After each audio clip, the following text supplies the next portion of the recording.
one person is taking the rollout of the ACA very personally. That's Republican Senator Jim Inhofe, and he believes that socialized medicine, if it had been around when he had his major quadruple bypass recently, he might not still be here. Let's listen.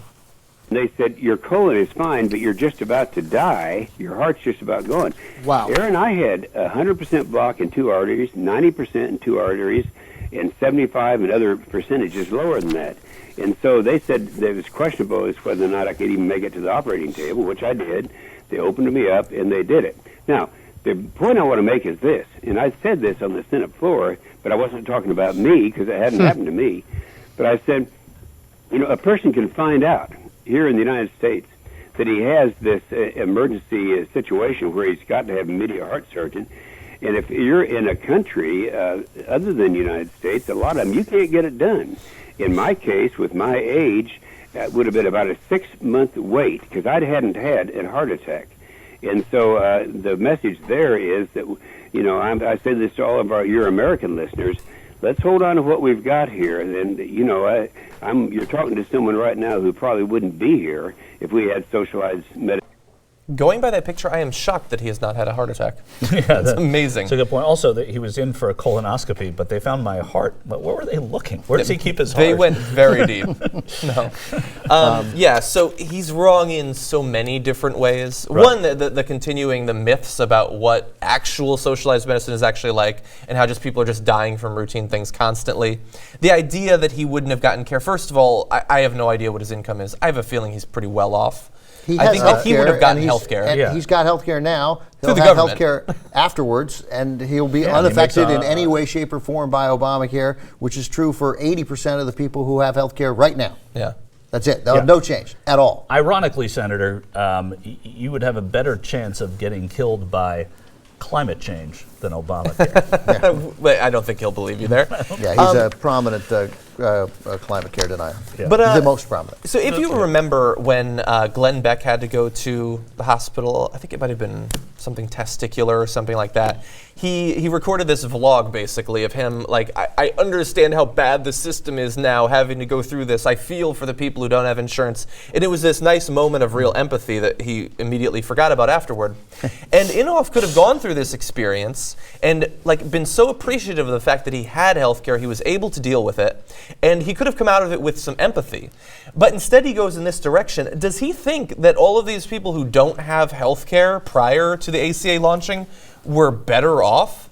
Yeah, there are people. Would they have gotten their quadruple bypass? There are people who die because they don't have a colonoscopy because they have no health care. Exactly. They would not have caught it in the first. They wouldn't have caught anything. And so preventive care is part of insurance. He's a terrible guy. I mean, he's a horror. I'm glad he survived his near-death experience. But he's a bad guy, a liar, and a deceitful fool. And all voted consistently by his colleagues, I believe, if not by staff members. I shouldn't say it.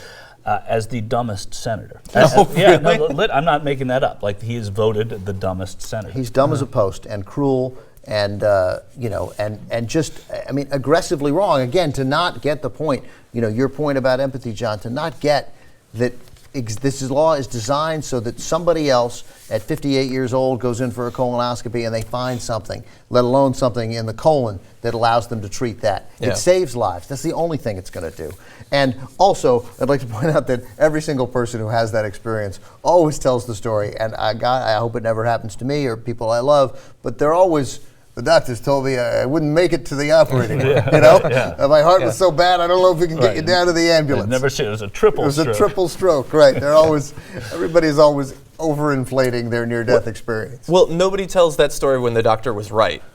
Yeah, right. Because they're not around to tell the story. That's right. That's true. That's true. And so he says at one point, let's hold on to what we've got here. Well, the problem is that prior to the ACA, what we had was an incredibly broken healthcare system that he did nothing to contribute towards finding a solution for. And one final thought. So he had his surgery. He's going to be okay for at least a couple more years or whatever. He looked quite old. He's 79. 79. Yeah. He is not bankrupt now. Okay, so maybe someone could have gone to a hospital prior to the ACA launching and they could have gone to an emergency room or something and gotten their quadruple bypass, which I find hard to believe. But even if they had, their life is over from that point because they would have been crushed by hundreds of thousands of dollars worth of medical bills. And so, yes, they would have survived technically, but they would be absolutely decimated. Another point that I think is missed by Inhofe there. Real quick, the guy he was talking to is a talk show host named Aaron Klein, who I think does his show from Jerusalem. And he was described in the story, which is either written by BuzzFeed or the Associated Press. I couldn't quite figure out.